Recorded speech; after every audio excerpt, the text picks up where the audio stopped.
30-year-old female with a meniscal cyst of the middle meniscus.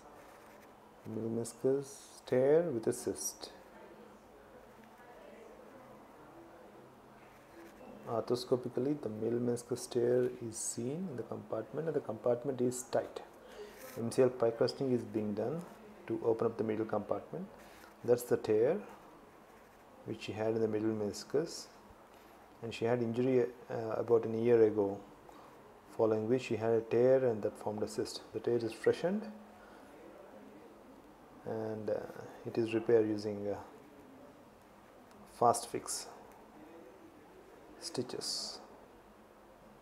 Stitch number 1,